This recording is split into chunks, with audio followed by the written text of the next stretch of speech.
My thing still says it's 0.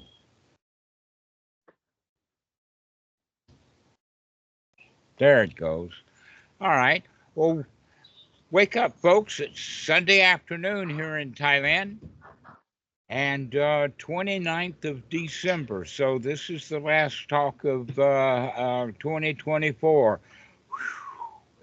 What a relief. All right. So today, let's talk about nobility. Who was it that asked the first question? I did. All I right, asked the first question. Tell us what that question is. I asked, how do nobles interact with each other? Like, what do they do? What do they talk about? How do they engage with each other? That question came out of the last time we talked with Eric Bernay. Like, I went and bought the book, I read some of it, and then I'm wondering, well, how do they interact? All right. Edward Bernays. No. I haven't talked about him in a long time. Are you sure Eric you're not Bernay. talking about Eric Berne?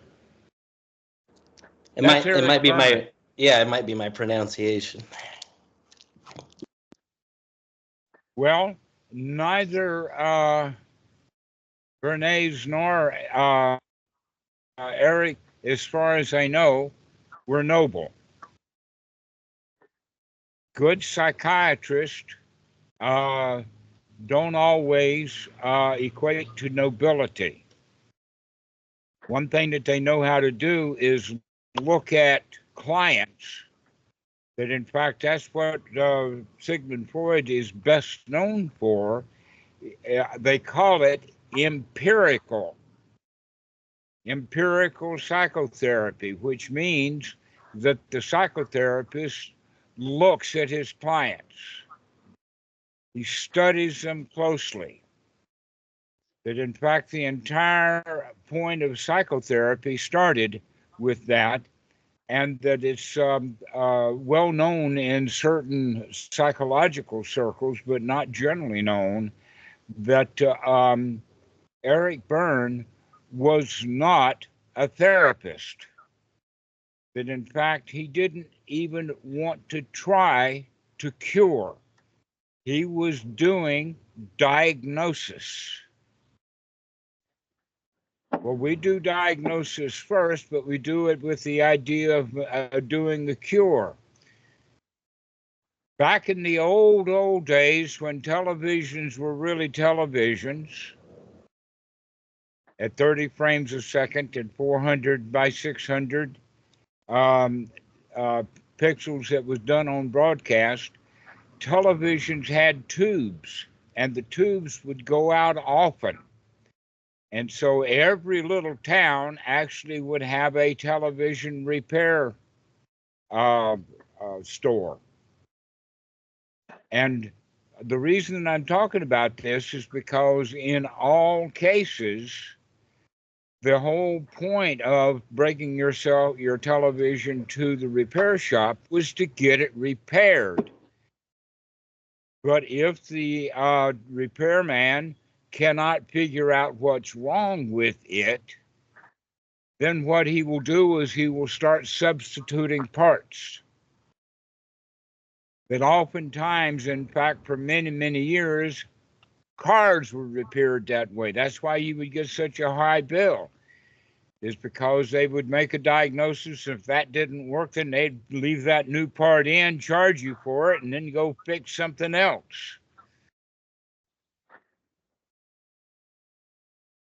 And so that is actually the issue here is that psychotherapists then for many, many years, in fact, psychiatrists are also known as psychoanalysts, and that indicates that they will take your television in and they'll analyze it, and then they'll give it back to you for a high fee and tell you what's wrong with it, but they can't fix it.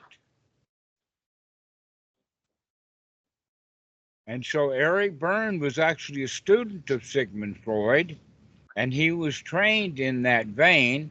I think, in fact, Carl Jung and Adler and several, Reich and several of the other students, Maslow, they all became very famous in psychotherapy.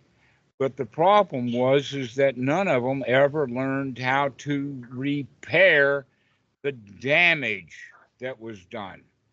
They were very, very excellent in figuring out and giving people diagnosis and diagnostic. Nowadays, they give diagnostic codes. And oftentimes, you can go to two different psychoanalysts or two different therapists, and they'll give you two different, or maybe three or four different diagnoses.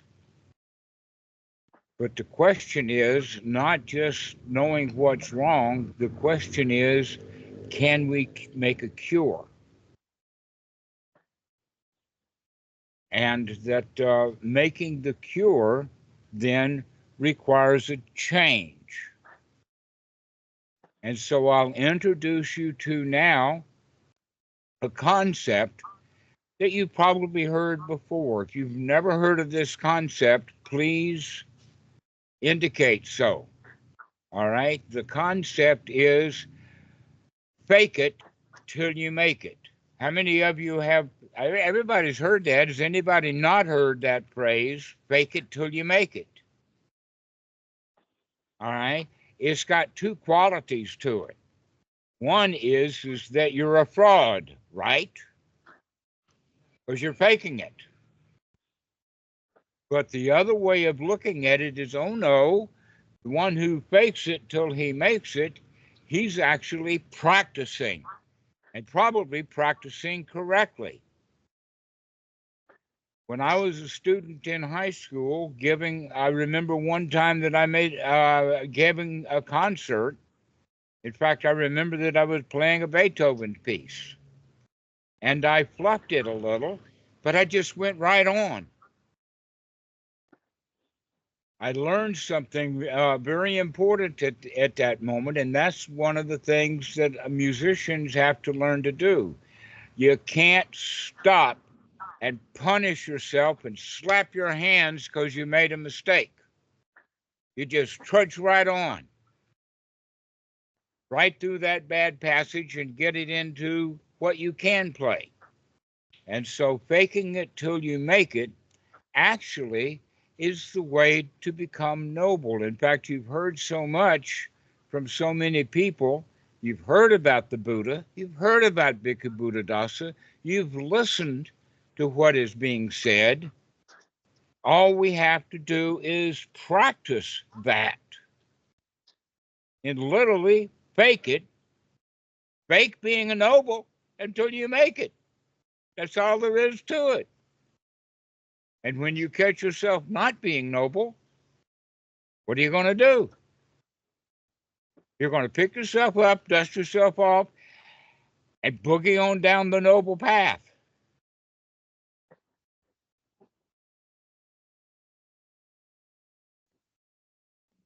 Chris, does that make sense to you? Yeah. Yeah. How Get your about you, 10,000 Martin? hours in. Go ahead, Chris. What'd you say?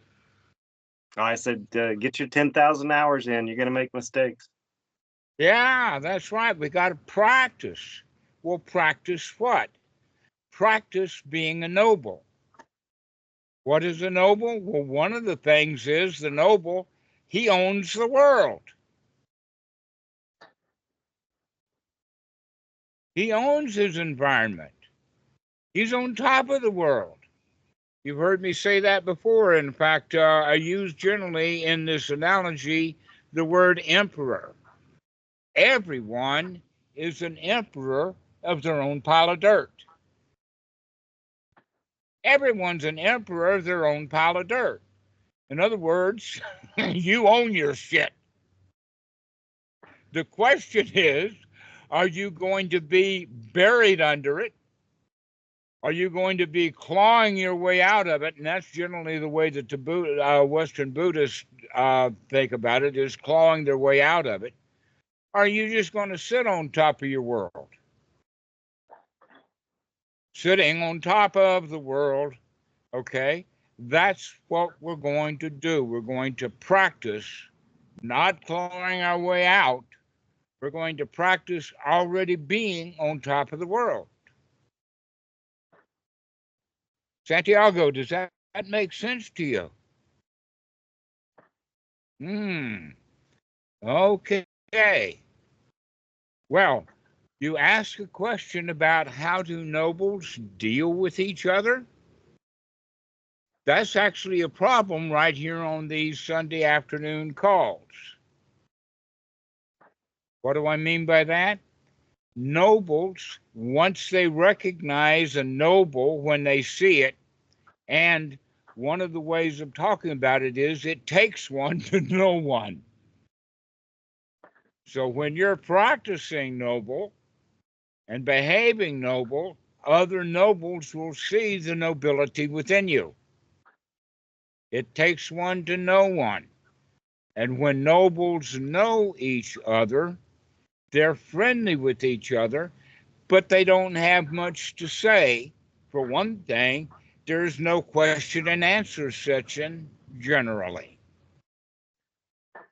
That in fact you can begin to understand that he who is asking questions is actually in that moment not acting noble.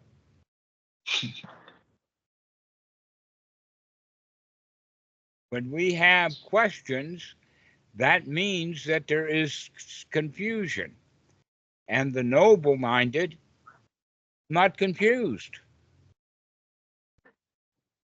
He is the emperor of his own pile of dirt. He recognizes dirt for dirt. But he's on top of it. And so this is how we practice. So another way of saying it, and in fact, you can see some suttas like this, several of the suttas.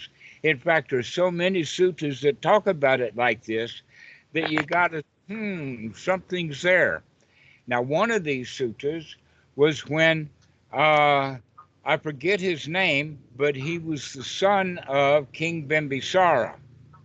And he went to visit the Buddha, and as he approached the Buddha, he did a circumambulation 3 times. That's out of old Indian tradition, that you circle something. And so Buddhists nowadays in ceremony, they'll circle. Have you, Chris, have you ever been in one of those circumambulations? They do it on holidays. Ordination, too. Yeah, on ordinations, they do a circumambulation of the board. Now, the board at Watsu and Moke is huge. It's huge partly because it's not a building inside of it. It's just got the seam stones. And it's on a very, very open, sandy area. They cleared the top of a big hill. And it's huge.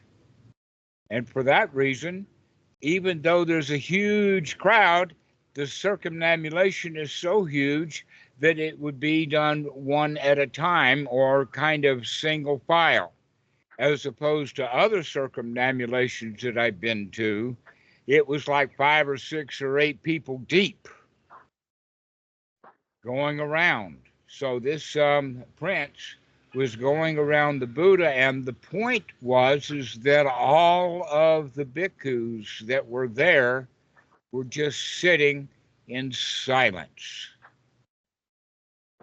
And the Buddha would sit in silence with his group. There is another story about that the Buddha was just sitting there in silence with all of his students, and he picked a flower. He picked a flower and he held it up and he looked at it, and some of the students would smile because they got the point. In this regard, what's the point? Ivan, I'm picking on you. When the Buddha held up a flower and held it there, It didn't say anything, and some of the monks smiled because they got the point. What's the point? I don't know. Well, that's a pretty close answer. Mikey, I was going to pick on you because I knew you'd give that answer, so now I'll pick on you second. What's the point? There's no point. There's no point. Yeah. Yeah, there's nothing to it. That's exactly right. There's nothing here. So that's what the nobles will recognize within each other. There's no reason to have a long chat, have a long Dhamma talk. And in fact, the only reason that I continue with these Sunday afternoon talks is because there might be someone who doesn't get the point yet. And if you all got the point, we could just sit here and smile at each other. Have a smiling contest with no ref. So this is a way of looking at the nobles, is that there's not much to say because they each recognize the nobility in each one, which means they recognize there's nothing there.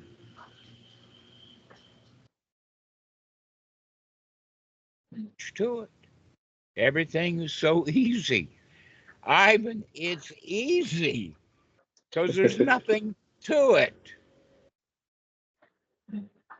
And right now, you're in that phase of like the 3-year-old child that's riding down the hill on his tricycle, and you're beginning to pick up some speed, and it's almost scary that there's nothing to it.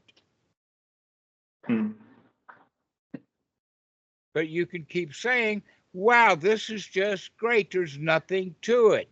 I've got it made.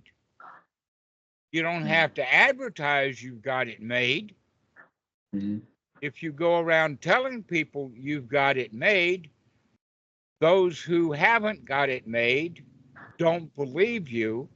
And those who have also got it made will see that, and you don't have to tell them.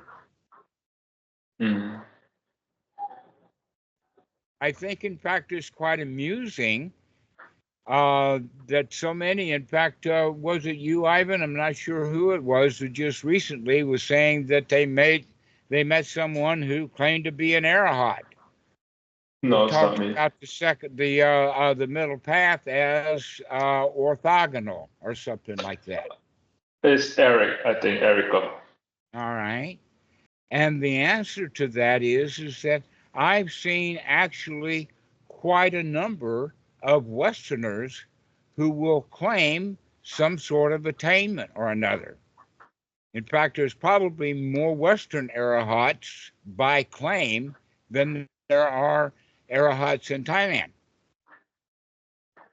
And yet I have been told by someone years ago who I trusted was in that realm, told me that there was about 25,000 arahats in Thailand, but he wasn't sure because there's no way to count them.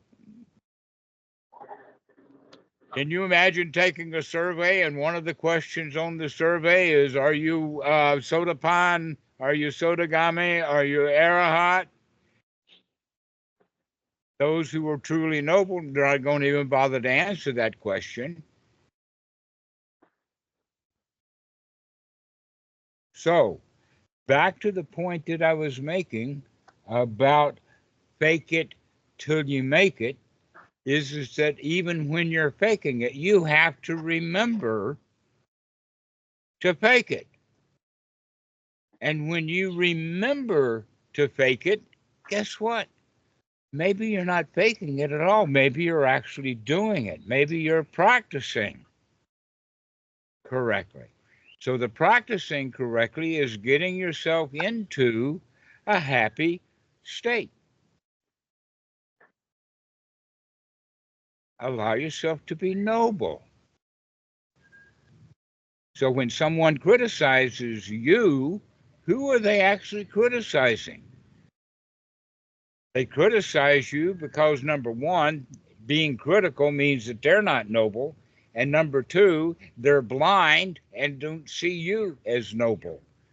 And so it's like the blind talking to the blind about the blind. And you're not blind. So they're not talking about you at all. So why do we think then that we have to answer the criticism as criticism? Because they don't even know who you are. And you can do that any and every time that you feel like you're being criticized. Hey, they don't know who they're talking to. They don't know what they're talking about.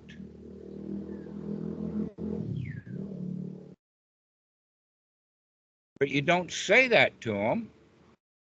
You just kind of remain silent. Because there's nothing much to say. You're not going to convince them that you're right. Especially if this is on Reddit. Because they're actually trying to start an argument in the first place. And that's something that I learned from Achan Po, is that the best way to practice being noble is by being silent.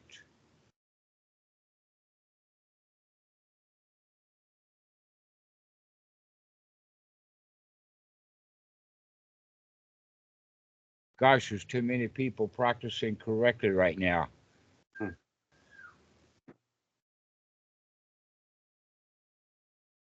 Let me see if I can rouse you out of it. Santiago, am I answering your question for you?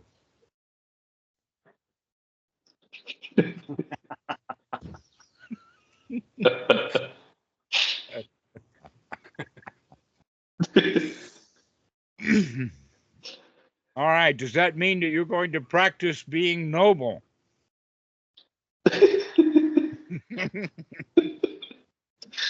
Well, there's nothing more to say to you then.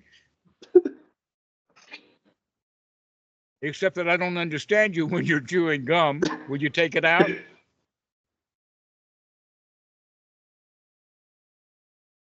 Well, he passed that little test very well, didn't he?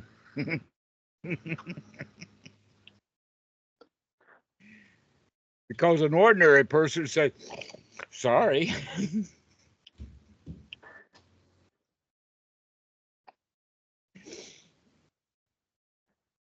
All right, so we're defining a noble then as one who already has any and everything he needs. He's got strength. You can call it strength of character.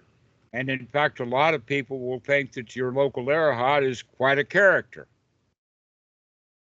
But the real strength is not strength of character, but it's rather the strength of mind. And in this regard, what we mean by strength of mind is that we're using the wise part of us, the adult part of the mind, the frontal cortex, if you will, to ride herd on the more primitive part of the mind that we will call instinct. Others will call it intuition. The word intuition has got a little bit of trouble with it because often people will use the word instinct when intuition when they're actually meaning instinctual. But sometimes the word is used, the word as a substitute for the word insight, to see directly, to see clearly.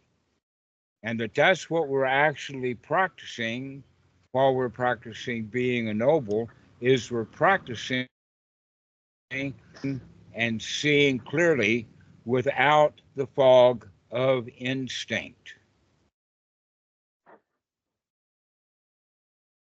Without the fog of, especially, the self-preservation instinct.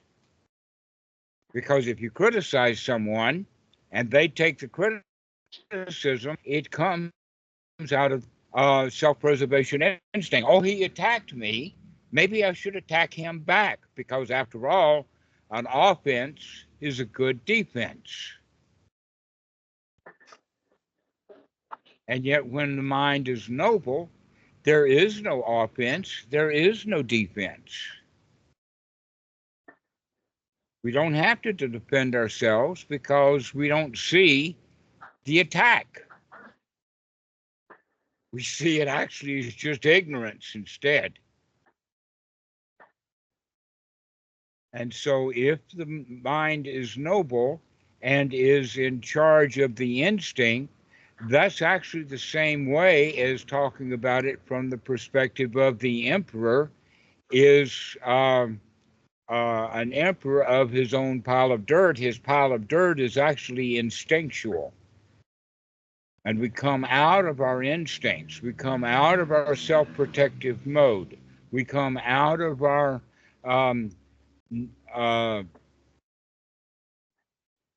let us call it the herding the herding instinct, and turn that into nurturing. And we take the territorial instinct or the tribal instinct and turn that into Sangha. And we take the appropriation instinct and kind of let it die. And that's something that's hard for most of the students of the Buddha, is to recognize that you don't have to build anything. You don't have to do action. I've said before, I'll mention it again. This is out of Sutta number 57, the dog duty aesthetic. And I'll tell you a little bit about the dog duty aesthetic is that he pretended to be a dog as a spiritual act. You'd be surprised what these Hindus can come up with. He was a dog duty aesthetic, which means he didn't eat food out of a plate. He would eat it off the ground. He would bark and do the kinds of things that dogs would do when they're pretending to be a dog. Or excuse me, I got that backwards. Let us say he pretends to do the things that dogs would do when dogs are acting like dogs. And so he asked the Buddha about his spiritual practice, and this Buddha said to him that if you fail at being a dog by practicing being a dog duty aesthetic, then you'll go to hell. And if you succeed at being a dog duty aesthetic, you'll become a dog.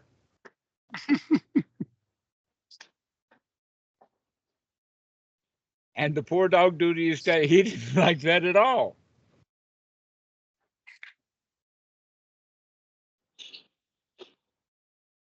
He didn't like that.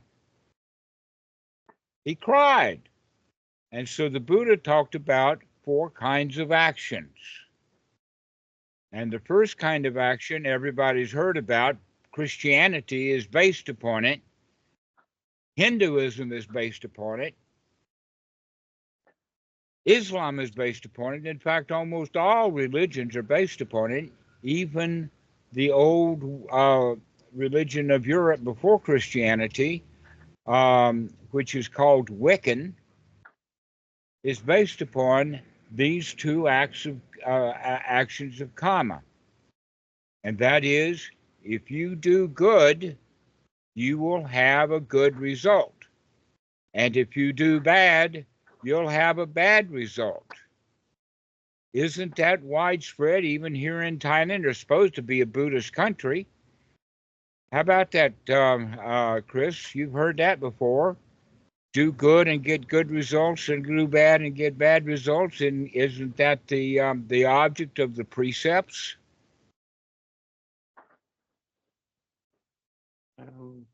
Yeah, that's part. Yeah. You froze. To the dog duty aesthetic. Go ahead.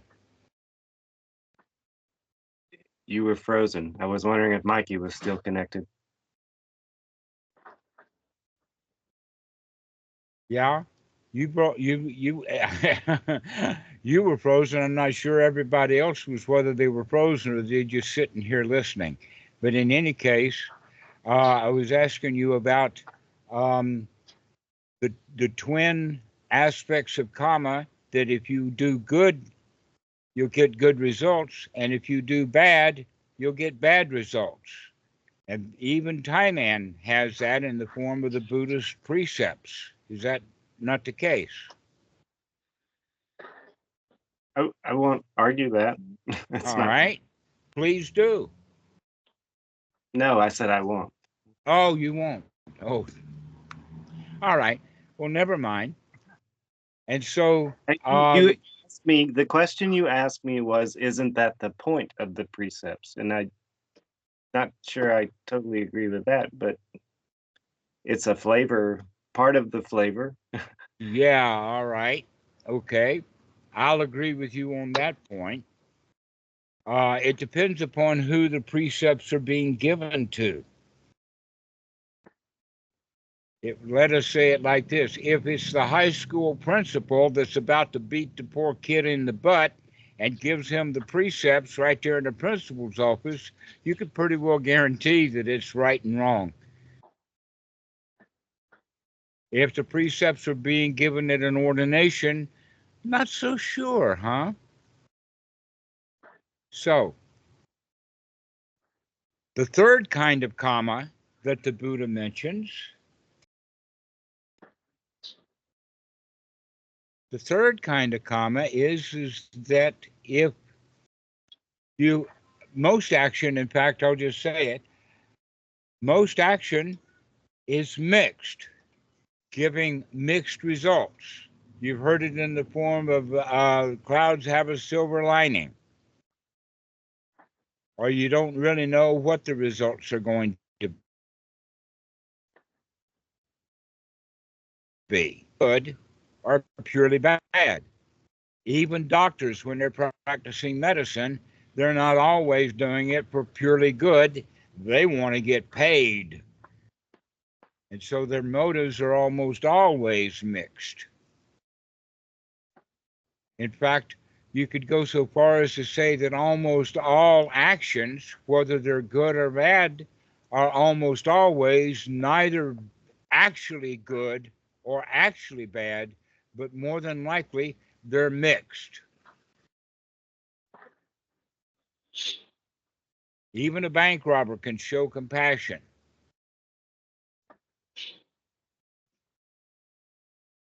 So, if we understand it that way, we can also understand the fourth one, which is the one that's much more difficult to understand in general, and that is that there is a kind of action that is not bright, it's not good, and it is not bad, it's not dark, it's just action.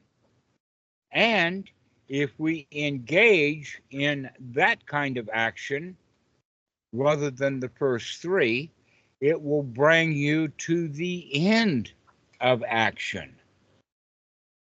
Now that's the part that's so hard to understand, is how can an action bring you to the end of action? And the answer to that is because almost all actions have to do with the quality of right and wrong, good or bad, socially acceptable or socially not acceptable, etc., like that.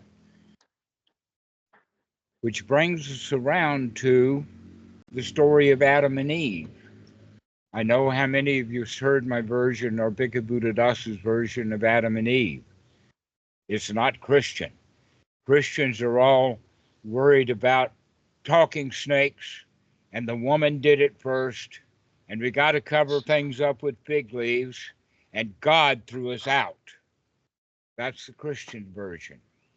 But Bhikkhu Buddhadasa's version of the story of Adam and Eve is that they ate of the fruit of the knowledge of good and evil. What that means is they had to put up with the results of their actions. And what are their actions? Their actions are based upon the knowledge of good and bad. And that their actions, based upon the knowledge of good and bad, the results of that is that they no longer lived in paradise. They were kicked out. God didn't kick them out.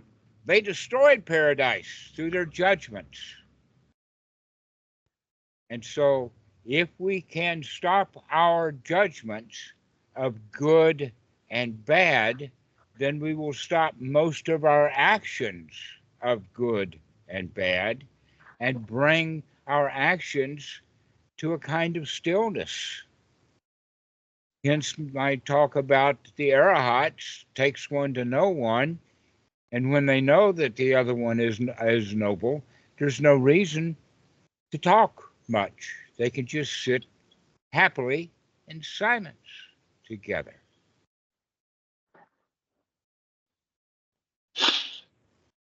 So, in that regard, we can talk about, well, when someone then has a noble mind, the likelihood, oh, wait a minute, Martin, go right ahead. This is a good point to talk. I have a question about this. It may be stupid, but that was what's one the of difference? those unwholesome thoughts. It may be stupid. What's the difference between good and bad and wholesome and unwholesome? Good and bad are judgment calls based upon liking and not liking, and wholesome and unwholesome are based upon whether they're satisfying or unsatisfying. So unwholesome thoughts keep us in a state of dukkha. There's a major difference between the two, but it sounds very subtle to many people. Thank you for asking that question. All right. We are taught from childhood to see things as good or bad, and good and bad both require action. Okay, both of them require action. You have to have good action to get good results and bad action to have bad results. However, when we see it as wholesome and unwholesome, then if it's wholesome, there's nothing to do. And if there's unwholesome, let's just change it to wholesome, and then there's nothing to do. And wholesome versus unwholesome is a slight change in our perception. That's all it is it's a perception. But when we see it as wholesome and unwholesome, that makes it easy to practice. We can fake it until we make it. But if you're stuck in good and bad, one supposedly better than the other, you got to go do the good, you got to go do the bad, and now you're stuck in that duality.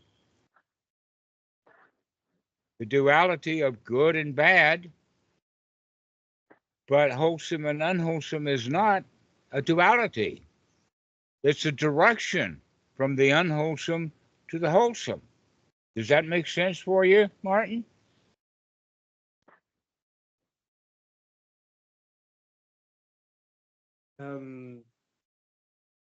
Yeah, I feel the difference.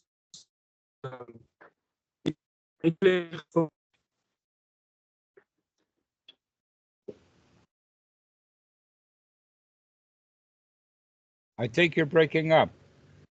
I think you're frozen. No, thank you. Yes, it's more clear now, but it's not totally clear. But I think it's good enough. All right. It's going in the right direction. Fake it till you make it. Stay with, let's remove the unwholesome thoughts and replace them with wholesome thoughts. And if you see things good or bad, that's probably unwholesome. Also, I made the statement one time, and I'm not sure whether I want to withdraw it quite yet or not, but the statement would be almost all action then is unwholesome. Hence, the arahats are just going to sit around and smile at each other with nothing much to say. Dietrich, hello, I'm glad to see you. Go right ahead. Yeah, I just want to make a remark about the words good, bad, wholesome, unwholesome. It feels to me a little bit like it's like approval or disapproval. So wholesome and unwholesome is more, I guess that's also the way maybe the Buddha would say that in the teaching.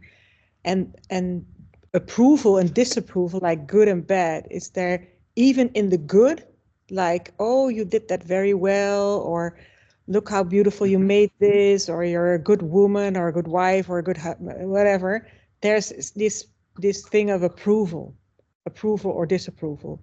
Yes. And I guess what you're trying to Right. say is And keep out of that, keep out of that, keep out of the, also the things you think are good is still a judgment.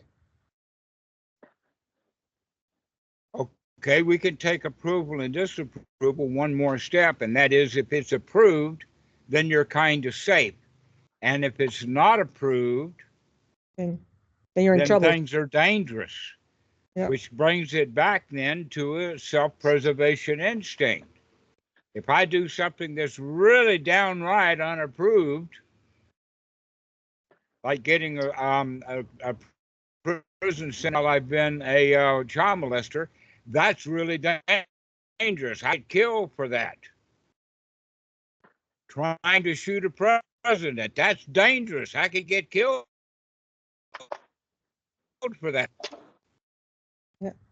When the teacher points and says there's an idiot at the end of this ruler, and you ask which end, that's downright dangerous because that ruler might get used on you. Yeah.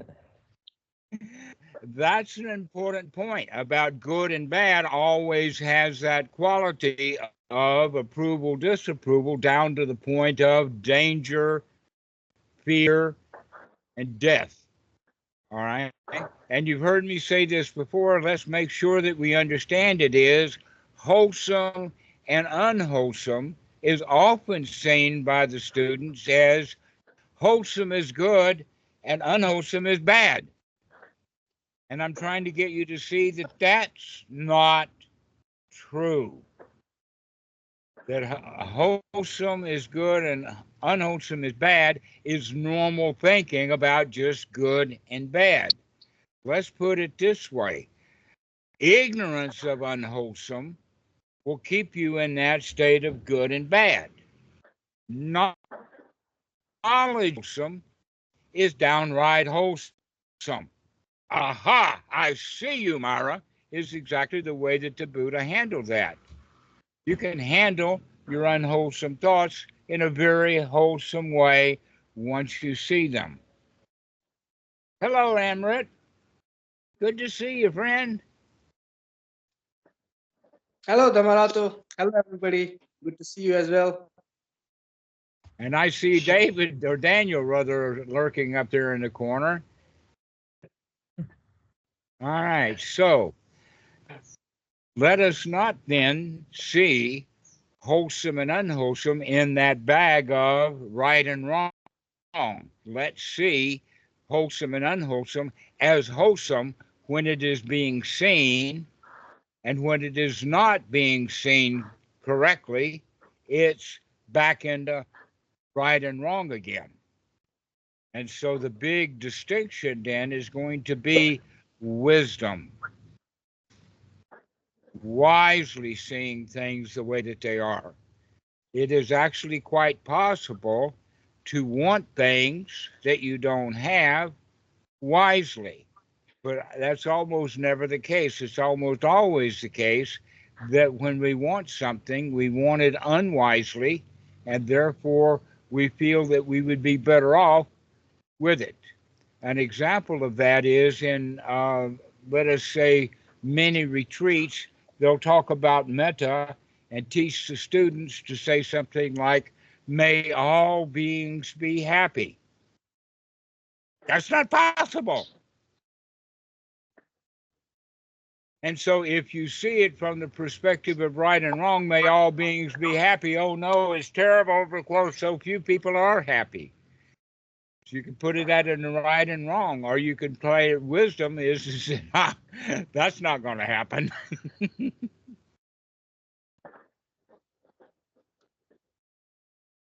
So seeing things realistically rather than seeing may all beings be happy is a good thing. See it as an impossibility that's not real. The question is while you're saying may all beings be happy, can you be happy yourself right then and there? Can you be happy that not all beings are going to be happy? Can you become part of that select few? Can you, in fact, practice being noble right then and may all beings be happy? Not going to happen. Many of the beings are just simply not smart enough. That in fact, when we're talking about those kind of beings, we're talking about tomcats, lions, snakes. They're just not smart enough. They don't have that frontal cortex to be able to see. But humans are not much different. The teachings of the Buddha are profound. They're subtle.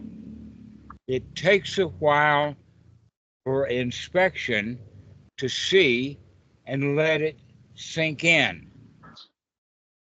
Like imagine the first day of algebra class when the teacher on the blackboard, x plus y is equal to 2.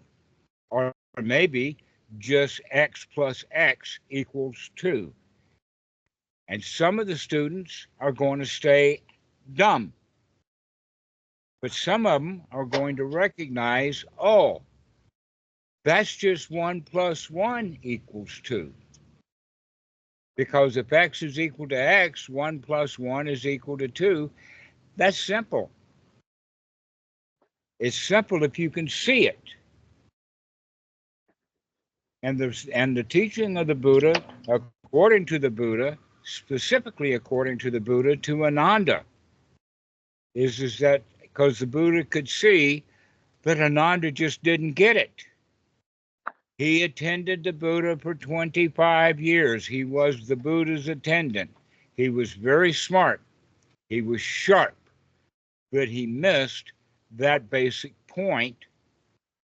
He missed the distinction between right and wrong versus wholesome and unwholesome. It wasn't until after the Buddha died, and I think it was Mahakassapa that wasn't going to let him into the conference because he knew, as a noble, that Ananda didn't get it. And right before the conference started, Ananda finally, it dawned on him that 1 plus 1 equals 2. It finally dawned upon him that I can, in fact, be wholesome when I see the unwholesome. That it's not a matter of right and wrong, good and bad, up and down. It's a matter of seeing it clearly and making a slight change. So, in the style of a noble, if the mind is noble, then we either want things wholesomely, like may all beings be happy. That's not possible. Let's just leave it. Or you can want something wholesomely, like you want your friend to be happy. And so you can do happy things and cheer them up.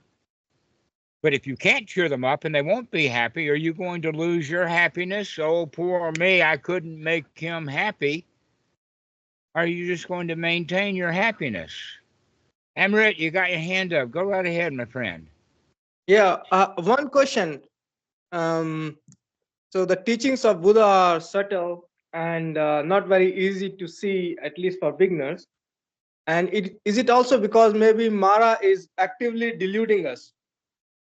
So Yeah, and part what of, is Mara? yeah. Define for us Mara.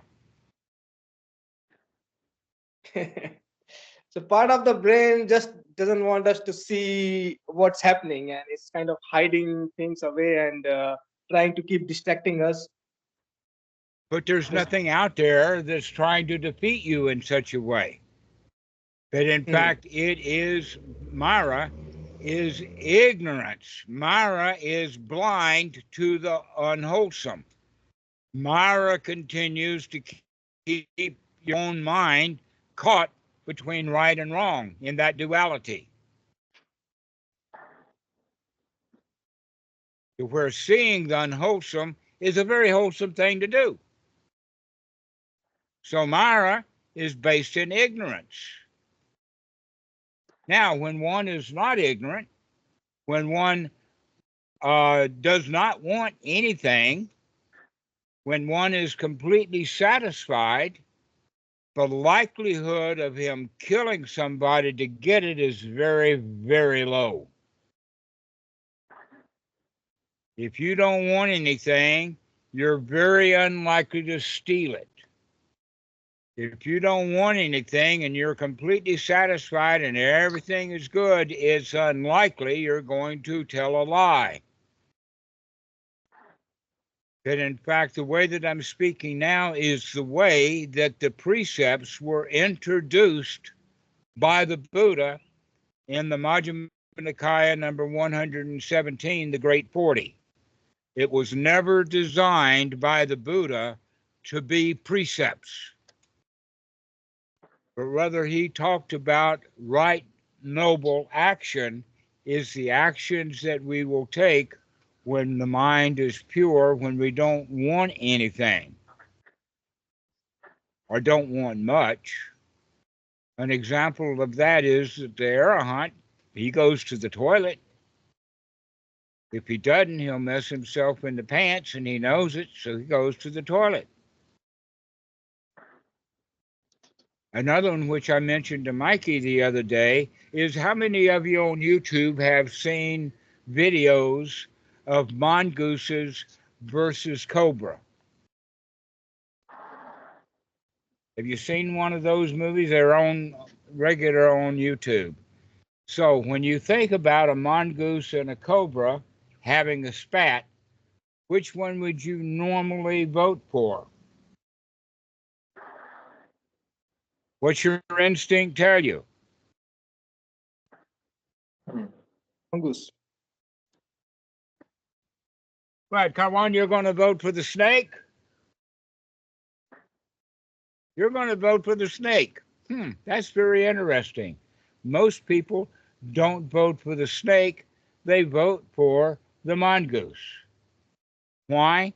Because evolutionary, we're closer to being a mongoose than we are to being a cobra.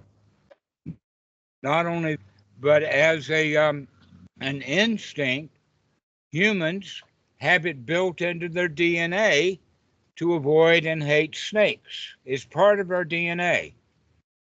So, tell me, Karwan, what was your justification for voting for the Cobra? I'm not ready. It was just an answer, to be honest. I did not talk much about it. Oh, you were just doing your hand like a snake, huh? Yeah, I thought it was not a smart answer in any way. It was just, yeah. All right.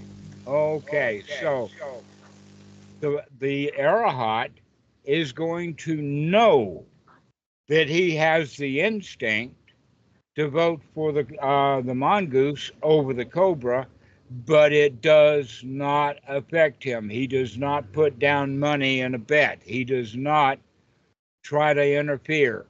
He doesn't do anything other than recognize that instinctually we would rather vote for the mongoose than the snake, but really What are we going to feel when one or the other of them wins? They may both kill each other. That happens often. Are we going to feel bad because they kill each other? Are we going to be happy because the mongoose wins and the snake dies? Or how about the mongoose wins and the snake just crawls away because he don't want to fight? So this idea then of being noble is not that we completely eliminate our instincts. But what we do is we have great control over them. And in that regard, we have great control over our behavior as nobles. If we don't get involved, we don't go join a team. We don't go off to war. We don't act patriotic or any of that kind of stuff. Then, in fact, this is something very interesting about Thailand, that the Thai monks are taught that they are above society, but they're better than society. They're better than the teachers. They're better than the princes. They're better than everybody in the country except for one, and that's the king. But that was when Bhumipal was the king. Now I'm not so sure. So that's the whole point is, can you be above it? Can you be above the fray? Can you be above the mongoose and the snake? Can you remember to practice being noble? Can you remember that it's better right here and now to not want anything, that you're okay without anything? You're already okay. You got everything you need. The only thing you need, really, is the next breath. And one of these days, you're not going to even get that. Can you be okay without getting the next breath? So, who had their hand up? Dietrich, did you have your hand up? Yeah, I had. No, I just, because once you said if you don't want anything, you're not likely to steal it. I like that very much. And I have a different version of that around, the other way around. You never have enough of what you don't need. You never have enough of what you don't need. That's why people always want more. Mm-hmm. More money, stuff. Exactly. More or the other way of saying it is that you've always got way too much of the stuff you don't want. Yeah, like that one too. So if you don't want anything and don't want to get rid of anything, then you're just noble. That's what the whole quality of nobility is that you have come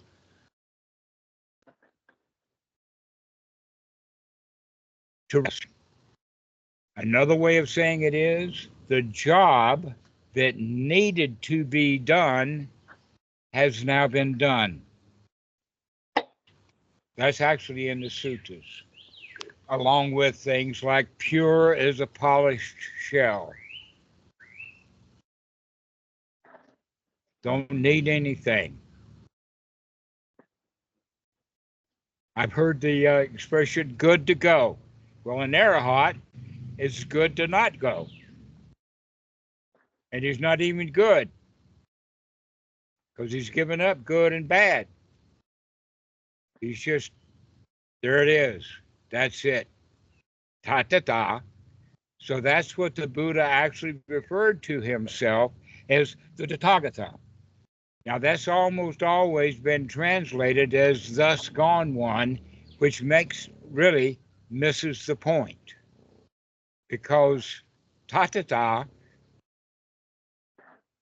is normally translated into English with a very, very old word that we don't use in any place anymore, and that is called thus. A better word would be this. This is it. would be the kind of language that we would use. Or, aha, this is it. This is it. That means reality in the moment. So the Buddha is the one who is in the present moment. He's come to the present moment because the present moment is always here. Why would they translate that as the one who is gone to the present moment? I guess it's being translated that way by someone who is not in the present moment. And the Buddha is gone to the present moment. So his name is Tathagata. So that means then that it's your, let us say your job to do is to get into the present moment. And when you're in the present moment, the job that needed to be done has been done. When you've come into a wholesome thought, the job that needed to be done has been done. Here you are. This is it. So that's basically the state of a noble, is one who does not need anything. In fact, a noble is so satisfied, he doesn't even need enlightenment. He doesn't need nibbana. But all of these Western Buddhists have said, what? You're supposed to hunger and thirst and lust after enlightenment. But a noble doesn't thirst for anything. He's already okay, so he doesn't need to be enlightened. In fact, he's already light enough. If he was any lighter than he is, he'd float right off into thin air. Ivan, go ahead. Yeah, Dhamma. I just I realized the practice here is interesting because the less I need, every time it comes out and I don't give it much attention, the more better I feel. Actually, it's actually the delusion that I have conditioned for so many years, thinking I need this, I need that. Is what kept me stuck in thinking I'm not okay. It's pretty ironic, but yeah. Mm-hmm. But we were trained that way. Yeah. That's the way we were trained. That's what our society requires of us, is to be in a state of need for the society itself and for the things of society. But when the mind is noble and you don't want anything, you don't need anything, then you don't interact so much with society. Very little, or if anything at all. And so this is why we can go to that point of the kind of actions that you take bring you to no action at all, brings you to not acting in a good way, not acting in a bad way, just not acting much of anything. That's why the arahats won't have much to say to each other. All they do is smile.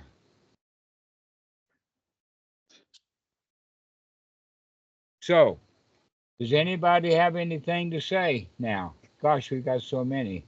Martin, how about you?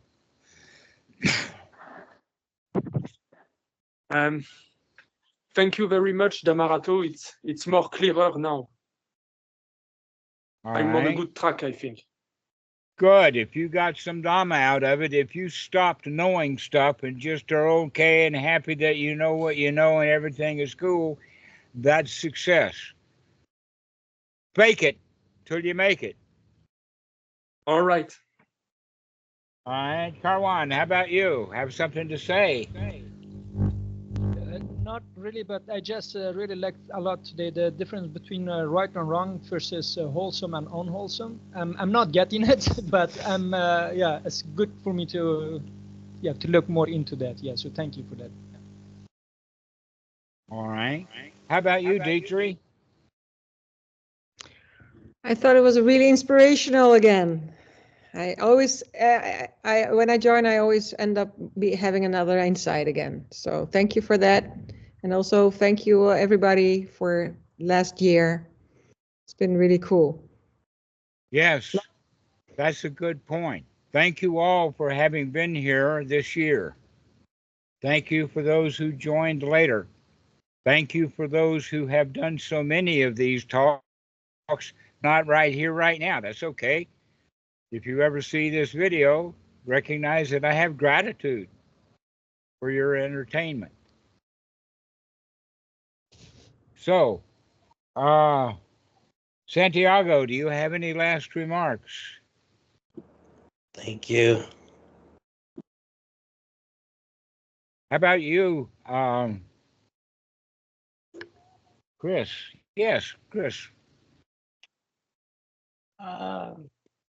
No, I've talked enough today. How about you, Ben? Not much to say, but thank you, Dhammarato. All's good. All right. How about you, Carl?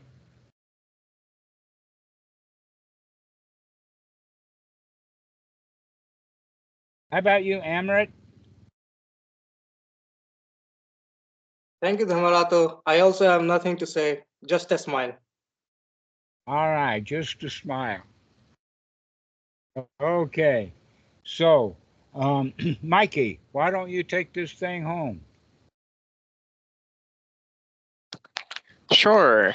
On the topic of wholesome and unwholesome and good and bad, one way to look at it is that what is unwholesome is a lie. It's not true. What is wholesome is the truth. And the truth is you're good enough right now. If you can recognize that, that's great. But we don't need to see it as good or bad. You don't need to see it as like, oh, I've been lying to myself my whole life. I'm such a bad person. There doesn't need to be any sort of judgment there. If anything, there can be celebration that, oh, now you see the truth. I see those lies. I can see those lies. Yay! Yeah. You're already whole. So have a happy, wholesome new year. And yeah, thank you, friends, for being here. Go check out OpenSanghaFoundation.org. We've still been investing some time into it and playing with it on the development side. Check out the menu and click community. And there's a groups page. And we've had people been posting there in our groups. It's kind of like a Facebook group. So go there, interact with each other, and play around with the website. But yeah, thank you all. And take care. Thank you. I remember Pedro. Pedro, do you have something to say? I remember Pedro was involved in OSF right from the very beginning. And then he disappeared for a year or so. He said he couldn't speak. All right. He said I couldn't speak. All right. Yes, I've been here in the background, so thank you so much, everybody, Dhammarato, for the talk of today. Let's go to Open Sangha Foundation and see the community and so on. And good practice for everyone in the new year. See you next week. Yeah, go meet some nobles. Go say hi. Give them a smiley face.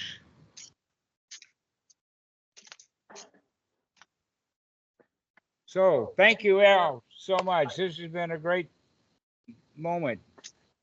And may you have a delicious 25.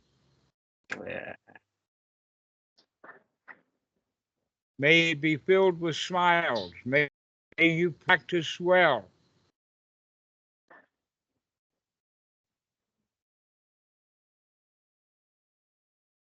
May you fake it until you make it. It's gonna be exciting. Bye-bye.